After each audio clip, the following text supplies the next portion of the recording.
Hey, Chris Zirkle here. I want to talk to you a little bit about camera stabilizers. So the first most trusty thing I always have for my cameras is a tripod. You get them in a variety of sizes, and I always like to make sure I get one with a ball head. I like the ball head. That's just my particular preference.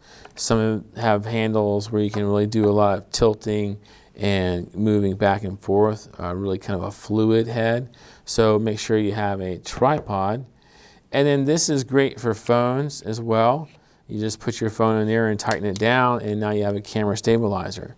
And you can actually, on these mounts up here, you can put lights on there, you can put microphones on there, and hold your camera and have the reverse so you can see, or actually flip it the correct way like that, so you can see your camera as you're filming, and you can move around with this and do some really creative shots and really hold it steady and do your panning and your zooming around and coming forward and all those types of movements. So I generally don't shoot on a tripod if I can avoid it. I like to use other stabilizers.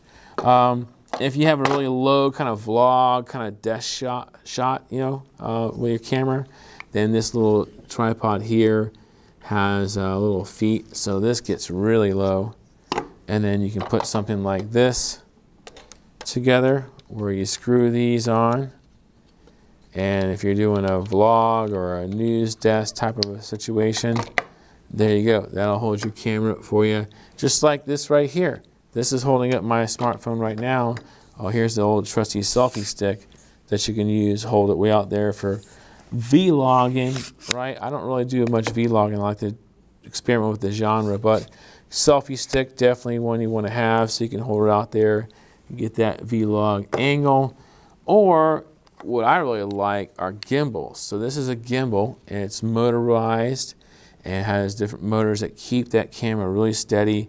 And I really like to do a lot of kind of approaching shots and panning shots where I really kind of come around really slow and maybe I come back, or I like to kind of go low and forward and just bring it up and out and move it around. So if you watch your homework, two things: go watch a movie, a commercial, a television show, and try to find more than 1 second where there's nothing moving at all. Whether the people are moving or the camera is slightly, always slightly moving. You'll notice that. Start looking for it. It's like this slow, kind of constant, steady, slow planning around, or kind of zooming in or pulling out, but it's really subtle. But now as you start looking for it, you're going to see it everywhere. There's never just a solid stillness of nothing moving at all, like this, for longer than 1 second. It's hard to find, right? Unless, of course, you're like watching, ice caps melt, maybe. But if you can get a gimbal, this is a Zhiyun Smooth 4. I have a Zhiyun Crane gimbal for my DSLR camera, stuck with the same company. This is about $100, picked it up. Haven't quite learned how to use all the settings yet. It's got a lot of really cool features to it. But get yourself some kind of stabilization for your cameras. You don't want to be dropping it. Make sure you have a protective case if you can. On the gimbal, you have to take your protective case off.